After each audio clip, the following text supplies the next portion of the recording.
하나님은 나의 구원이시라 하는 제목으로 말씀 함께 나누겠습니다. 아까 광고 시간에 말씀드린 연극이 빈방 있습니까? 라고 하는 기독교 대표적인 우리 대림절 연극인데요. 81년도에 첫 막이 올라서 올해 44번째 막이 또 오릅니다. 굉장히 역사가 오래된 연극이고 저도 중고등부 때 실제로 이 연극을 한 적이 있고 또 많은 교회들에서 했기 때문에 우리 교회에서도 아마 여러 번 막이 올랐지 않았을까 싶습니다. 이 성탄을 준비하는 어느 교회 학교 연극 준비를 하는 팀에서 지적 지체, 정신 지체 장애가 있는 덕구라는 아이가 마국간 주인 역할을 하다가 자기 감정이 너무 몰입되어서 더러운 마국간에 예수님이 탄생하시게 할 수 없다 하면서 막 울다가 연극이 이제 망치게 된다는 그런 이제 줄거리입니다. 너무 유명한 연극이라 줄거리를 설명드려도 상관없을 것 같아서 말씀드렸습니다. 우리의 마음의 마국간을 정리하고 청소해야 된다라고는 아주 중요한 주제를 갖고 있는 연극인데요. 이 대림의 기간은 사실 우리의 마음을 청소하는 시간입니다. 더러운 마국간에 하나님께서 태어나신다. 목사가 신방을 간다고 해도 한나절 혹은 며칠씩 한 주간 내내 집안을 청소하시는 권사님들, 집사님들이 계십니다. 사람이 가도 그러할진데 하나님이 내가 사는 집에 오신다고 하면 정말 며칠 밤을 새서라도 깨끗하게 최고의 것으로 우리가 준비하지 않겠습니까? 우리의 마음 한복판에 성령이 임하시고 성령이 임하시는 그 과정의 길을 열기 위하여 성자께서 인간으로 오셔서 십자가를 지시는 이 정말 신묘막측한 놀라운 기적의 사건 앞에 우리의 마음을 돌이켜보고 우리의 마음속 더러운 마국간을 깨끗하게 씻어내야 될 이 대림의 기간에 어저께 국가적으로 아주 중요한 사건이 있었죠. 우리의 마음에 집중해야 되는데 나라와 민족의 현재와 미래와 관련된 여러 근심 걱정들 또 그런 마음들이 하나로 합쳐지면서 어수선한 연말 정국을 맞이하고 있습니다. 대통령을 향한 우리 탄핵 국회 의결이 되었고 이제 헌재로 결과가 넘어간 상황입니다. 반대하시는 분들도 계시고 또 많은 분들이 또 탄핵을 지지하셔서 또 이루어진 결과인데 어쨌든 반대하는 분들과 찬성하는 분들이 또 대립하는 상황에 있고 국가적으로는 굉장히 위태위태한 상황 가운데 놓여져 있습니다. 이 대림의 기간 우리 마음에 집중하고 마음의 더러운 것들을 다 씻어내야 되는 이 중요한 시기에 우리의 관심이 분산되고 있고 불안과 걱정, 초조함에 우리의 삶이 내동댕이 치는 듯한 그런 경험들을 국민들이 모두 하고 있습니다. 오늘 본문은 이사야라고 하는 대표적인 예언자죠. 예언서 중에서 분량이 가장 많기 때문에 아주 대표적인 구약의 예언자가 이사야입니다.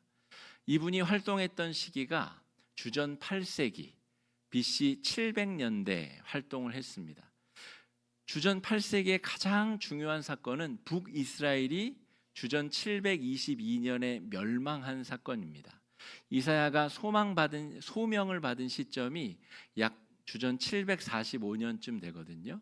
그러니까 소명을 받고 어수선한 그 와중에 남유다를 향한 예언의 말씀을 하는 중에 북이스라엘이 아수르에 의해서 멸망당하게 됩니다. 그리고 멸망당하는 과정이 평탄하게 진행된 것이 아니라 남유다를 향한 공격과 성벽을 에워쌈과 온갖 어려움들이 계속 벌어지게 되는 아주 복잡한 국내외적 상황이 바로 이사야가 예언 활동을 하던 때입니다. 이렇게 설명드리면 너무 어려울 것 같아서 지도를 한 장 준비했습니다. 당시의 상황을 간략하게 묘사하자면 이렇습니다. 저 북동쪽에 아수르라고 하는 대제국이 이제 발흥하여 가지고 영향력을 크게 뻗쳐가고 있습니다. 그리고 저 남서쪽에 빨간색으로 표시된 곳이 남유다라고 하는 나라이죠. 보기에도 작아 보이죠. 그리고 북쪽에는 11지파 연합의 이 북이스라엘이 존재하고 있고, 또 그 위쪽에는 아람이라고 하는 나라가 있습니다. 그러니까 아수르가 세력이 커지면서 점점 남침해서 오게 되는데, 유다 입장에서는 방어벽이 2개나 있는 거죠. 북이스라엘도 있고 아람도 있습니다. 그런데 그렇다고 마냥 좋은 게 아닙니다. 아수르의 공격을 피하기 위해서 아람과 북이스라엘이 연합 전선을 형성하는데, 야, 꼬맹이 유다, 너네도 우리랑 같이 참전해. 안 그러면 너네 우리랑 같이 안 하면 너네부터 쓸어버릴 거야. 그래서 아람과 북이스라엘 연합군이 남유다를 포위해버립니다. 우리랑 편먹지 않으면 너네부터 쓸어버릴 거야. 그게 바로 이사야가 소명을 받는 6장부터 12장까지의 전개되는 내용입니다. 거기서 우리가 잘 아는 임마누엘이라는 이야기도 나오고, 하나님께서 어떻게 그 위기를 극복하게 해주실 것인가, 그 약속의 소명의 말씀도 등장하게 된다는 거죠. 여기서 남유다 왕 아하스는 어떤 선택을 하느냐? 우리의 소망대로 믿음을 가지고 하나님께 꼭 붙어 있으면 좋았겠지만, 마치 삼국시대의 신라가 거대 제국 고구려와 백제 틈바구니에서 약소국 신라가 당나라와 손을 잡고 나당 연합을 형성해서 고구려와 백제를 물리치는 것처럼 아수르와 손을 잡으려 합니다. 그러니까 이사야 선지자는 제발 그렇게 하지 마십시오. 하나님이 어차피 막아주실 건데 왜 연약하게 아수르와 손을 잡고 후위를 도모하려 하십니까? 이 내용이 7장부터 12장까지 쭉 전개되는 내용입니다. 여기까지 이해하셨으면 자신을 칭찬하셔도 됩니다. 훌륭하다. 여기까지 이해하셨으면 대단한 겁니다. 자, 주변 상황이 온통 공포 가운데 휩싸여 있습니다. 지금 북이스라엘과 아람이 먼저 공격당한다고 해서 내가 안심할 수 있는 처지가 아니라는 거죠. 온 주변이 국내외적으로 혼란 가운데 국민들은 지금 외세의 공격 앞에서 벌벌 떨고 있고, 먹을 것이 없어서 지금 심각한 이 굶주림과 고통 가운데 있으면서, 또 당장이라도 우리 성벽을 무너뜨리고 외세의 적국이 쳐들어올 위기의 상황에 하나님의 구원을 바라본다는 것이 얼마나 어려운 일인가. 그게 이사야서 12장까지에 기록된 아주 절체절명의 내용들입니다. 이사야서 7장 4절 말씀 한번 같이 읽어보겠습니다. 시작. 그에게 이르기를 르신과 아람과 르말리아의 아들이 심히 노할지라도 이들은 연기나는 두 부직갱이 구루터기에 불과하니 두려워하지 말며 낙심하지 말라. 아멘. 여기에 등장한 7장 4절, 7장에 등장하는 르신과 아람 왕 르신 이야기고요. 르말리아의 아들 베가가 북이스라엘의 왕을 나타내는 겁니다. 이 연합군이 쳐들어올지라도 두려워하지 말라는 거예요. 그들은 연기나는 다 불타버린 막대기에 불과하기 때문에 그것으로 너를 내리친다 하여도 네가 상함을 입을 것이 하나도 없을 것이다.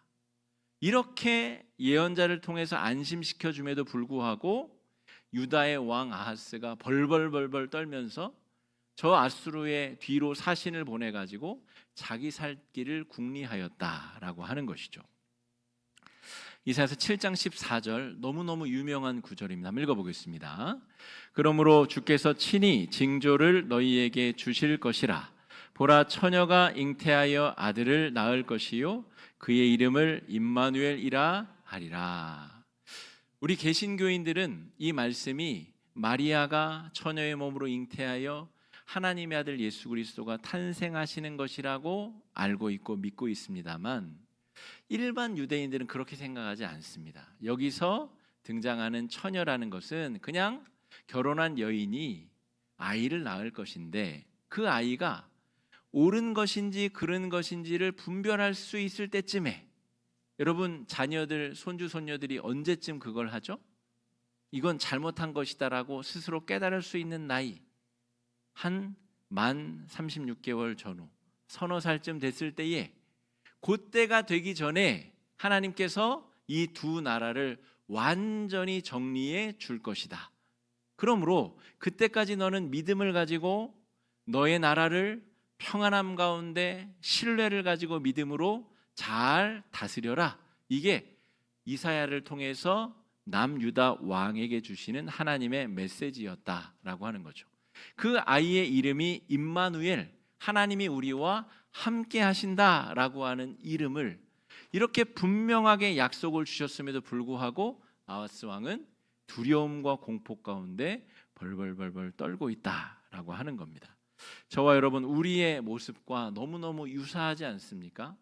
하나님의 말씀이 우리의 손 위에 주어져 있음에도 불구하고, 하나님의 약속이 너무나 분명함에도 불구하고 걱정과 근심에 짓눌려서 우리가 참으로 힘들고 어려운 시간들을 보내고 있다라고 하는 겁니다. 하나님이 아니라 강대국 아수르의 도움을 간절히 소망하고 있는 이 아하스 왕의 모습을 하나님께서 어떤 눈으로 보고 계실까?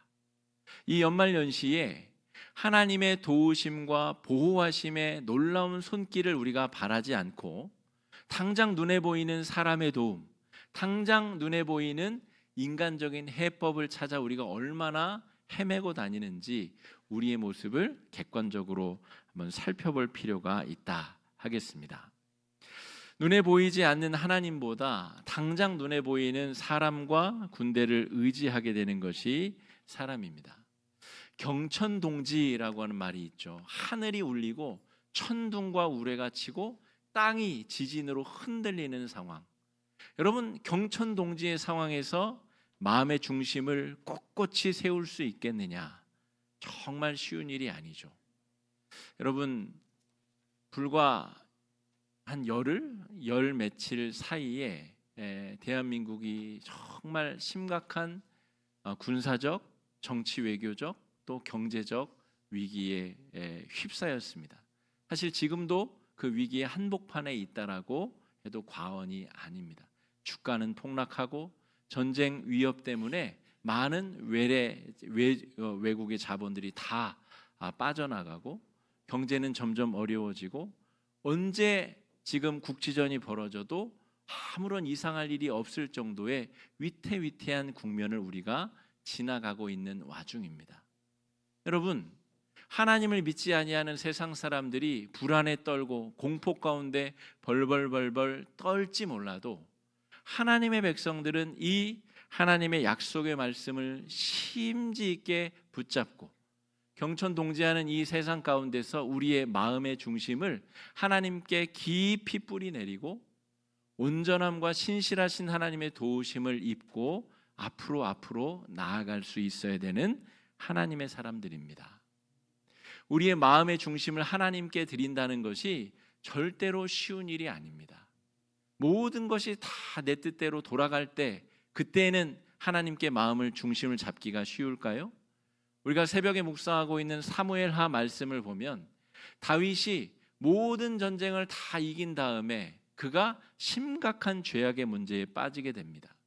모든 것이 다 엉망으로 돌아갈 때에도 마음을 지키기가 어렵고 경천동지의 힘든 세상살이 속에서도 마음을 지키기가 어려운 것이 사람의 본성이라는 것이죠.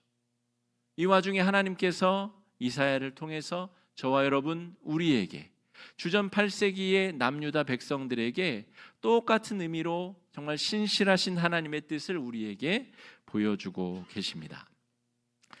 아무리 힘센 아수르라 할지라도 하나님께 배임을 당할 것이다. 지금 아하스 왕이 신뢰해서 도움을 요청하는 그 아수르라고 하는 제국 역시도 그들 스스로의 교만 때문에 하나님께서 치실 거라는 거예요. 여러분, 이게 이사야를 통해 우리에게 들려주시는 하나님의 분명한 뜻입니다. 나는 건물이 있어. 나는 건물 월세만 받으면 내 자식의 자식의 자식까지 아마 평생 잘 먹고 잘 살 수 있을 거야. 그 교만, 내가 믿고 의지하는 게 아무리 튼튼해 보여도 하나님이 한번 치시면 완전히 끝장난다는 것, 왜 우리가 그것을 모르는가? 이사야는 우리에게 그 이야기를 하고 있는 겁니다. 10장 33절 말씀 한번 읽어보겠습니다. 시작. 보라, 주 만군의 여호와께서 꺾으시리니 그 장대한 자가 찍힐 것이요 그 높은 자가 낮아질 것이며, 여호와께서 혁혁한 위력으로 그 가지를 꺾으시리니 다 베어지고 다 잘려나갈 것이다 라고 하는 것입니다. 34절입니다. 쇠로 그 빽빽한 숲을 베시리니 레바논이 권능 있는 자에게 베임을 당하리라. 빽빽한 숲이 여러분 무엇이 연상되시나요? 수많은 군대, 수많은 사람이 동원할 수 있는 능력, 이 모든 것을 하나님께서 한순간에 다 멸하실 것이다. 그들의 교만 때문에, 그들의 죄악 때문에 스스로 파멸의 길을 자초할 것이다 라고 예언하고 계시는 겁니다. 여러분, 하나님께서 다 치신 그 남은 구루터기에서 새로운 의로운 가지를 뻗게 하시는 게 바로 우리 가운데 오시는 하나님의 아들 예수 그리스도의 사건입니다. 인간의 모든 교만을 다 꺾으시고 다 베어버리시고 하나님을 믿고 의지하는 자에게 소망의 새로운 가지가 움트게 하신다는 것이 이사야서의 내용입니다. 하나님을 무시하고 높아진 교만한 세력을 두려워하지 않아도 되는 역사적 근거가 여기 있는 것이죠. 여러분, 12.12 군사 반란, 우리 신군부라고 하는 하나회 소속 우리 육사 출신의 군인들 모임이 있었잖아요. 김영삼 대통령이 93년도에 하나회를 척결하면서 그 무시무시한 그 세력이 세상에 드러나게 되었습니다. 신군부가 2번의 쿠데타를 일으켰는데 당시에는 그 군합발에 사람들이 다 죽어나가고 광주에서 수많은 사람들이 총칼에 무참히 쓰러지고 무너지고 정말 아무 잘못도 없는데 끌려가서 삼청교육대에서 매맞고 고문당하고 수많은 사람들이 고초와 위험 가운데 노출되었습니다. 그렇게 서슬퍼런 권력을 가진 자들이 결국 재판대에 서서 사형을 언도받았죠. 여러분, 하나님을 의지하지 않고 스스로 높아진 자들이 막강한 힘과 권력을 휘두를 수 있을 것 같지만 결국 정의의 하나님께서, 공의의 하나님께서 그들을 심판하시고 그들을 그 권좌에서 끌어내신다라고 하는 역사적 증황적 증거, 오늘 이사야서 12장에서 하나님께서 하시고 계신 이 말씀이 역사적 증거라고 하는 것이죠. 우리가 역사를 왜 배우죠? 이러한 역사적 근거 때문에 우리는 앞으로 벌어질 미래의 사건을 짐작할 수 있는 겁니다. 하나님께서 저 교만한 자들을 끌어내리시겠구나, 하나님께서 스스로 높아진 저 자들을 무너뜨리시겠구나 라고 하는 예견을 과거의 사건을 통해서 우리가 할 수 있다라는 겁니다. 하나님을 무시하고 스스로 높아진 교만한 세력들, 하나님께서 하나도 남김없이 다 베어버리실 것이다, 그렇게 선포하고 있는 것이죠. 12장 2절 말씀 우리 한번 같이 읽어보겠습니다. 시작. 보라, 하나님은 나의 구원이시라. 내가 신뢰하고 두려움이 없으리니 주 여호와는 나의 힘이시며 나의 노래이시며 나의 구원이심이라. 지금 아람과 북이스라엘 군대가 예루살렘을 뺑 둘러섰습니다. 지금 고사작전을 하든 아니면 이 공성전을 벌여서 성을 무너뜨리든 이제 예루살렘 성이 함락되기 지금 직전의 상황에서 나의 힘이시며 노래이시며 구원이신 하나님을 찬양할 수 있는 사람들, 그게 바로 전능하신 하나님을 믿는 저와 여러분, 우리 그리스도인들입니다. 하나님께 우리의 생명과 우리의 삶의 주권이 온전히 달려있음을 고백하고 믿는 사람들, 보라, 하나님은 나의 구원이시라.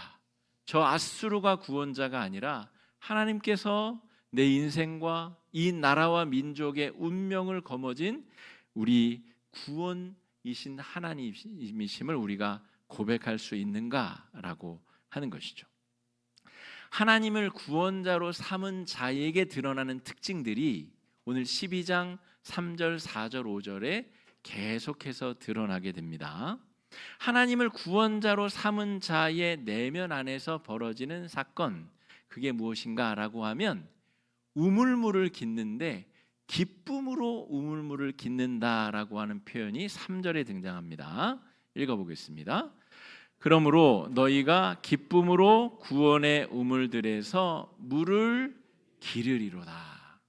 놀랍게도 제가 어렸을 때 저희 동네에 우물이 있었습니다. 제가 70년대생인데 서울 저 변두리에 제가 살았거든요. 근데 그 동네에 우물이 있었어요. 근데 여러분, 우물의 특징을 아십니까? 우물은 퍼내지 않으면 말라버리거나 썩어버립니다. 계속 우물은 퍼내야 새로운 물이 샘솟습니다. 그런데 오늘 이 이사야 선지자가 하는 말이 뭐죠? 내가 기쁨으로 구원의 우물물을 기른다는 겁니다. 지금 사방이 이 아람과 북이스라엘 군대가 다 둘러싸서 어떻게 내가 어디에 소망을 둬야 되고 무엇을 발견해야지 알 수 없는 암담한 현실 가운데서 기쁨으로 구원의 우물을 길어낸다는 거죠. 하나님께서 우리 가운데 정말 놀라운 소망의 확신을 주시고 하나님께서 이 위기와 이 어려움을 당당하게 이겨낼 수 있는 힘과 능력을 우리 안에서 샘솟게 하신다는 거죠. 그런데 기쁨으로 그 우물을 길어내야 되는 주체는 저와 여러분 우리들입니다. 우물물이 막 차오르는 것이 아니라 저와 여러분 우리들이 애쓰고 수고하여서 기뻐할 것, 감사할 것, 찬송할 것들을 기쁨으로 찾아내서 그 우물물을 길어 올려서 우리 안에 놀라운 역사와 놀라운 사건들을 창조해내는 것, 그것이 저와 여러분 우리들이 해야 될 사명이라는 거죠. 자, 우물은 계속해서 길어 올려야만 새로운 물이 솟아나는 신비로운 공간입니다. 우리 마음 가운데 성령께서 내주하시고 성령께서 우리 안에 이러한 놀랍고 신비로운 일들을 행하신다라고 하는 거죠. 4절 5절에서는 여호와께 감사하라는 고백이 이어지고 있고 5절에서는 여호와를 찬송하라는 이야기가 펼쳐집니다. 그럼 사방이 다 막혔는데 어떻게 감사가 나오고 어떻게 찬송이 울려 퍼집니까? 여러분, 국가적으로 위기에 처하고 개인적으로 남들은 안 걸리는 질병에 내가 걸리고 남들은 나지 않는 사고에 내가 위험에 처하고 그런 어려운 상황에 어떻게 우리가 우리 입을 열어서 감사하고 찬송할 수 있겠습니까? 우리 마음 깊은 곳에 자리 잡고 왕으로 계시는 성령님께 묻고 아뢰고 그 마음을 토로하고 성령으로부터 기쁨으로 생명의 우물물을 길어 올리는 자는 어려움 가운데서도 찬양하고 찬송하고 감사할 수 있습니다. 절망의 상황에 지배당하지 아니하고 하나님께 소망을 두는 그리스도인, 그 사람들이 바로 저와 여러분 우리 믿음의 사람들입니다. 제가 지난주 중에 건강검진을 받았습니다. 근데 참 두렵고 떨리는 마음이 없지 않습니다. 뭐라도 발견되면 어떡하지? 그래서 치료받아야 되고 그렇게 되면 나는 어떻게 되지? 여러분, 그런 걱정과 근심 자체가 사라진다는 말이 아닙니다. 우리에게는 안 좋은 일이 벌어질 수도 있고 고난의 위기가 닥칠 수도 있고 내 마음과 내 뜻대로 모든 일이 안 풀릴 수도 있다는 거죠. 그럼에도 불구하고 우리의 소망은 살아계신 하나님께 있어야 되고 하나님께서 그 문제의 해결자이시고 문제 해결의 주권이 하나님께 있음을, 하나님께 소망을 두는 자들에게는 신비롭고 놀라운 일들이 이 내면 안에서 마음 가운데서 펼쳐지고 이루어진다는 이야기가 오늘 본문의 이야기입니다. 아주 칠흑 같은 어두운 밤 속에 밝은 별이 빛나면 그 밝은 별 때문에 사람들이 이정표를 삼게 됩니다. 여러분, 우리 그리스도인들은 이 고난과 역경, 정말 모든 것이 혼란스러운 이 상황 가운데서 마음의 중심을 하나님께 두는 사람들, 밝은 별처럼 빛나는 사람들, 다른 혼란스러워하는 이들에게 이정표가 될 수 있는 사람들입니다. 우리의 마음의 주권을 하나님께, 성령님께 온전히 드리는 사람, 하나님께 우리의 소망의 근원을 두는 사람들에게 이런 아름다운 역사들이 일어날 줄 믿습니다. 하나님께 소망을 두고 절망 가운데 승리하는 은혜의 한 주가 되시는 여러분이 되시기를 바랍니다. 이 시간에 말씀 의지해서 함께 기도하시겠습니다. 기도하실 때에 하나님, 우리가 처한 상황과 국가적 위기와 내 개인적인 어려움과 환난 가운데서 주님, 하나님께 소망을 두게 하여 주시옵소서. 저 앗수르가 아니라 다른 눈에 보이는 것들이 아니라 눈에 보이지 아니하는 하나님, 내 마음 깊은 곳에 임금으로 왕으로 자리하고 계신 성령께 소망과 확신을 두며 나아갈 수 있게 달라고 이 시간에 함께 마음을 합쳐 기도하며 나아가겠습니다. 기도하겠습니다.